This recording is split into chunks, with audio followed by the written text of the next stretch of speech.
Radio Publique Africaine.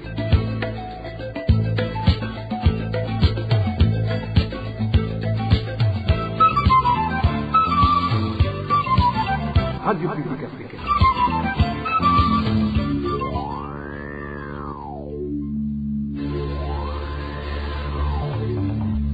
C'est le moment de suivre le journal parlé en français.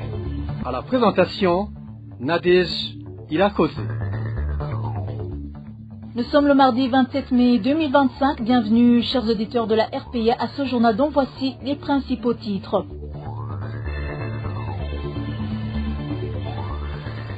Le parti CNL a dénoncé à travers un communiqué les violences dont sont victimes les militants de ce parti en cette période de campagne électorale. La crise de carburant continue à s'observer partout dans le pays. Cela engendre plusieurs conséquences, à savoir la pauvreté qui empire suite à la vie chère qui en découle. Dans ce journal, nous vous parlerons aussi de la pénurie du sucre de la Sosumo, un problème qui n'est pas encore résolu dans le pays. Voilà pour le menu, tout de suite le développement de ces titres.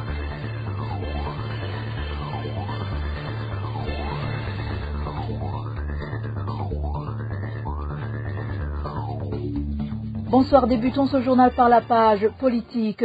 Bastonnade, actes d'intimidation, confiscation de cartes d'électeurs et d'autres exactions, tels sont les abus que subissent les militants du parti CNL en cette période de campagne électorale pour le scrutin prévu le 5 juin 2025. C'est ce qu'affirme le parti CNL dans un communiqué rendu public ce mardi. Le CNL accuse les partisans du parti au pouvoir, le CNDD-FDD, d'être à l'origine de toutes ces violences et demande que les auteurs soient sanctionnés.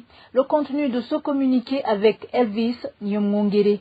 Dans un communiqué publié ce mardi, le Congrès national pour la liberté CNL dénonce une série d'exactions commises contre ses membres dans plusieurs provinces du pays en pleine période de campagne électorale. Le parti accuse des militants du parti au pouvoir, le CNDD-FDD, d'être à l'origine de ces violences et intimidations. Le CNL a affirmé qu'un de ces militants, Douimana Nestor, originaire de la commune Matongo, dans la province de Kayanza, a été arrêté ce lundi et conduit vers un lieu inconnu. Il lui est reproché de ne pas avoir participé à une activité de campagne électorale du CNDD-FDD organisée sur la colline Chamazi. Selon le communiqué du CNL, le 18, le 21 et le 22 mai, plusieurs militants du CNL ont été battus, harcelés et dépouillés de leur tenue aux couleurs du parti dans les provinces de Bubanza, Mwaro, Karusi, Muyinga, Changuzo et Gitega. Dans ces mêmes provinces, des militants ont été contraints de rejoindre le parti au pouvoir. D'autres se sont vus confisquer de leurs cartes électorales et des équipements sonores destinés aux activités de campagne ont été saisis. Dans la province de Bururi, le CNL rapporte que sa permanence située dans la commune Matana a été vandalisée le 24 mai. Le CNL exige que les auteurs de ces actes soient poursuivis et tenus pour responsables. Le parti appelle également la Commission électorale nationale indépendante CENI à garantir un traitement équitable à toutes les formations politiques et demande que ceux dont les cartes électorales ont été confisquées puissent les récupérer sans entrave. Merci Elvis Nyamwongere. Ce qui est infligé ces derniers jours aux déplacés vivant dans le site de Mutaro, situé en province de Gitega, de la part des militants du parti au pouvoir, qui leur ordonnent de rendre leurs cartes d'électeurs pour pouvoir obtenir des cartes d'assurance maladie, est un signe éloquent que le parti CNDD-FDD veut se maintenir au pouvoir par des magouilles. C'est du moins l'analyse de la coalition CEFOR Arusha. Jean Bosco Wigemera, vice-président de cette coalition, demande aux dirigeants de la commune Mutaro ainsi qu'aux représentants de la Commission électorale nationale indépendante de faire cesser ces pratiques dans l'objectif de faire valoir les droits des citoyens. Suivez Jean Bosco Wigemera, vice-président de la coalition CEFOR Arusha. Ce que l'Imbonerakure, prénommé Jean de Dieu de Mutaro, a fait consistant à retirer les cartes d'électeurs en les remplaçant par les cartes d'assistance médicale est une autre forme de tricherie très honteuse que le CNDD-FDD fait pendant cette période électorale.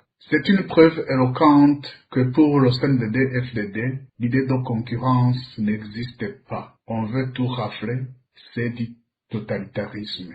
C'est aussi un signe que l'on n'a pas confiance aux déplacés. Ils sont suspectés de ne pas voter pour le CNDD-FDD tout naturellement. Échanger leurs cartes d'électeurs contre les cartes d'assistance médicale est une nouvelle voie empruntée par les responsables électoraux de Mutaro, pensant avoir trouvé le meilleur moyen rusé de permettre une totale victoire. Dans d'autres communes, on avait inventé l'idée de cacher les cartes d'électeurs de quiconque était suspecté de non favorable au pouvoir du CNDD-FDD, mais cela a été vite décrié. Nous en appelons donc à la responsabilité de la commission électorale communale indépendante de Mutao, de la commission électorale provinciale indépendante de Gitega et de l'administration en général pour éviter le ridicule, pour distinguer les choses. La carte d'électeur est délivrée pour des fins bien connues. Il en est de même de la carte d'assistance médicale. Voter et surtout voter pour un candidat jugé utile est un droit à tout citoyen burundais. Avoir une carte d'assistance médicale et de se faire soigner, c'est aussi un droit reconnu à tout citoyen burundais. Nul n'est donc contraint à un vote via un représentant qu'il n'a pas lui-même désigné.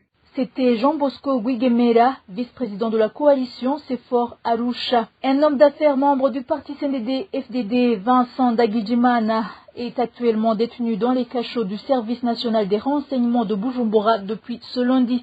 Il a été arrêté après qu'il revenait de l'enterrement d'une personne morte suite à l'accident qu'il a eu vendredi dernier après sa campagne électorale comme candidat député en commune Kabarore de la province de Kayanza. Emmanuel Daishimiye revient sur les détails de son arrestation. Vincent Ndagijimana est un homme d'affaires dans l'extraction des minéraux tels que le coltan et la cassiterite sur les collines Kivuvu, Munege et Kibuba. C'est dans la commune Kabarore en province de Kayanza où il est originaire. Vincent Ndagijimana est également membre du parti CNDD-FDD et il figure sur la liste des candidats députés dans la nouvelle province de Butanyerera. Les informations en provenance de la commune Kabarore indiquent que vendredi le 23 mai, cet homme d'affaires faisait sa propagande électorale comme candidat député du CNDD-FDD sur la colline Kivuvu. À la fin de sa propagande, selon toujours nos informations, il a fait un accident en percutant des personnes dont une d'entre elles est morte et d'autres ont été blessées. C'est ce lundi que Vincent Ndagijimana a été arrêté par les agents de la documentation lorsqu'il revenait de l'enterrement de ces citoyens qui étaient morts lors de cet accident.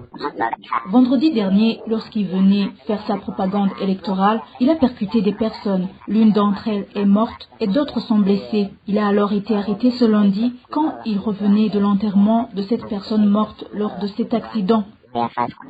Selon nos sources proches de Vincent Ndagijimana, il aurait été arrêté suite au conflit qu'il avait avec d'autres hommes d'affaires de la société Taminco qui travaillent dans le secteur minier dans la commune Kabarore. En effet, ces hommes d'affaires accusent Vincent Ndagijimana de vouloir s'approprier la dite société. Il y a des personnes qui lui avaient donné du travail dans une société. C'est notamment un certain Amstel et un autre appelé Mayondori. Puisqu'il travaillait comme un employé dans cette société, il faisait le travail d'acheter des terres aux habitants pour que cette entreprise puisse y extraire des minerais. Par après, Vincent s'est cru puissant et il a commencé à se rebeller contre ses employeurs en voulant s'approprier les terres qui appartenaient à la société. Toujours dans la commune Kabarore, nos sources font savoir qu'il y a des habitants qui accusent également Vincent Ndagijimana d'expropriation de leurs terres et certains dossiers ont été déjà soumis à la justice. Merci Emmanuel Daishimiye. Dans un instant, c'est la page Société. En page société, après des jours de perturbations d'approvisionnement en eau potable dans différents quartiers de la mairie de Bujumbura, nos sources résidant dans les quartiers Musaga et Kamenge qui se sont confiés à la RPA affirment que la situation est rétablie, bien que la société de distribution d'eau Regideso ait annoncé que la panne est réparée. Dans certains quartiers de Bujumbura, la pénurie d'eau persiste. Le manque du sucre produit par la Sosumo continue de se remarquer dans différents quartiers de la mairie de Bujumbura jusqu'aujourd'hui. Certains citadins font savoir que le prix officiel fixé par le gouvernement n'a jamais été respecté, car même en cas de disponibilité de cette denrée, le prix reste élevé. Walter Kwizera nous fait le point. Pour obtenir du sucre dans différents quartiers de la mairie de Bujumbura, comme Nyakabiga, Giza et d'autres, il faut accepter de payer plus de 8000 francs burundais par kilogramme. Les habitants de ces quartiers indiquent également qu'il est obligatoire d'acheter d'autres articles pour pouvoir se procurer du sucre. Trouver du sucre aujourd'hui est un casse-tête. Chez un certain Munyagwanda par exemple, un commerçant d'ici à Nyakabiga, le kilo se vend à 8000 francs burundais. Au marché d'Ikotebu, on débourse 8500 et on vous dit que les 500 sont destinés à l'achat de l'emballage. Quant au sucre distribué au niveau zonal, il vient à compte-gouttes une fois par semaine. Et là, on doit amener avec soi le cahier de ménage et on y appose un cachet prouvant que tu as été servi en cette denrée. C'est vraiment grave. Bref, il n'y a pas de sucre. La situation est similaire dans des quartiers comme Musaga et ailleurs. Selon les habitants de ces localités, lorsqu'il y a du sucre disponible, personne ne peut en acheter plus d'1 kilogramme. Pour 300 francs, on vous donne une quantité infime de sucre, ce qui fait que les gens se résolvent à acheter par kilo. Malheureusement, les alimentations ne peuvent pas vous servir 2 ou 3 kilos. Ce qui choque le plus, selon la population de la mairie de Bujumbura, c'est que même l'administration est au courant de cette situation, mais ne fait rien pour y remédier. La RPA n'a pas encore pu joindre les responsables de la Sosumo pour qu'ils s'expriment à ce sujet. Merci Walter Kwizera. RPA. À présent, parlons économie. Trouver du carburant au Burundi, c'est comme chercher une aiguille dans une botte de foin. À Makamba, ceux qui s'aventurent en Tanzanie pour s'approvisionner en ces temps noirs sont frappés d'amendes lourdes, du moins ceux qui ont la chance d'échapper à la mort. Conséquemment, les prix de tickets de transport montent en flèche, à la grande désolation de la population qui croupit déjà dans une misère sans nom. Balthazar Miwuro s'est entretenu avec certains commerçants de la place. Son reportage. Que ce soit le mazout ou l'essence, il n'y a aucune goutte dans toutes les stations que compte la province de Makamba. L'assèchement des pompes est la raison qui a poussé certains habitants des provinces frontalières à aller s'approvisionner en carburant, notamment pour se faire un peu d'argent. En province Makamba, ils s'approvisionnent en Tanzanie. Malheureusement, les efforts sont dilués par les agents de l'ordre qui leur confisquent tous les bidons remplis d'essence. Ceux qui parviennent à leur échapper au niveau des frontières se voient taxer des sommes faramineuses en guise d'amende, comme en témoigne cet habitat de Makamba. Avant-hier, un commerçant du nom de Rémégie a vu tout son carburant confisqué. Le carburant en question est toujours stocké dans son véhicule bloqué à une station-service qui venait approvisionner. Au moins 100 véhicules sont garés tout près de la dite station-service dans l'attente d'être servis, ce qui n'est pas près de se faire vu que le commerçant en question a été sommé de payer une amende de 3 millions de francs burundais avant qu'on l'autorise à vendre ce carburant.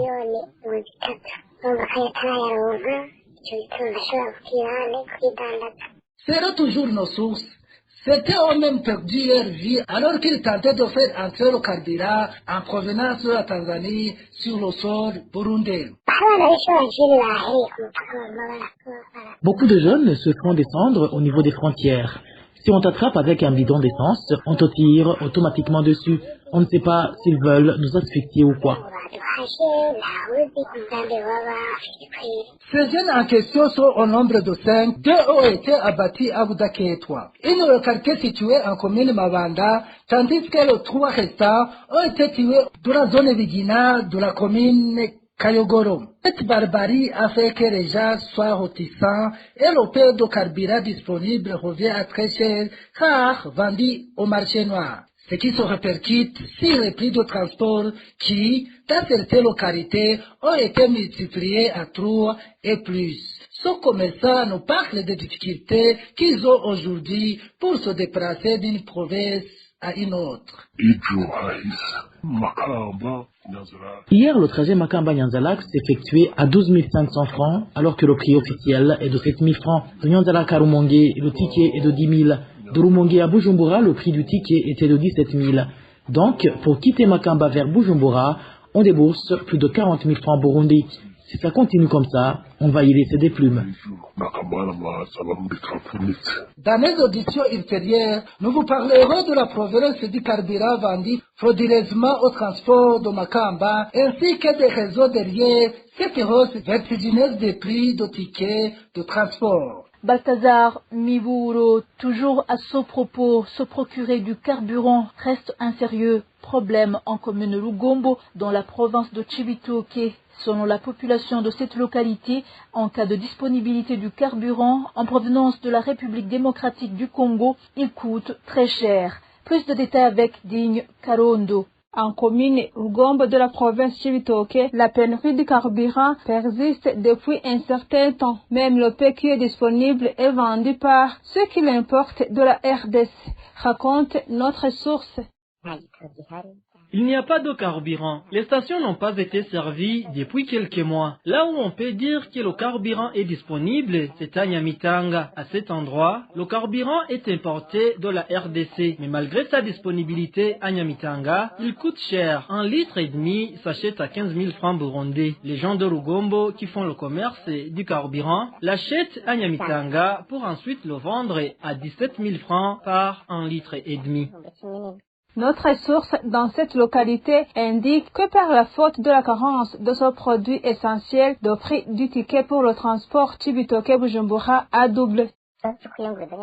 Quand il n'y a pas de carburant, le transport devient difficile ici et les prix de tickets galopent. Par exemple, pour aller à Bujumbura, avant on payait entre 7 et 10 000 francs burundais. Mais aujourd'hui, en taxi, on paie 20 000 et 15 000 francs burundais en bus. La vie devient de plus en plus dure.